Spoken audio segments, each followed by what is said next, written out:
आता बातमी परिणय फुकेंची आहे। जरांगेंच्या आंदोलनानं ओबीसी आरक्षणाला धोका नसल्याचं परिणय फुके म्हणाले। तर सीजेपीचं आंदोलन बघून जरांगेंना अतिउत्साह आलाय असाही टोला फुकेंनी लगावलाय। जरांगेंनी संविधानाचा अभ्यास करावा असाही सल्ला परिणय फुकेंनी दिलाय। सरकार उलथवून टाकण्याची भाषा अराजकतेला खतपाणी देणारी असल्याचं फुके म्हणाले। मला असं वाटतं की कॉक्रोच जनता पार्टीचं दिल्लीचं आंदोलन पाहून मनोज जरांगेंजींना थोडंसं उरूक आलेलं आहे।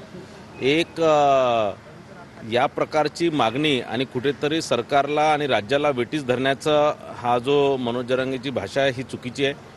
माझं त्यांना एकच सांगणं आहे की आरक्षण हे संविधानाने च्या चौकटीत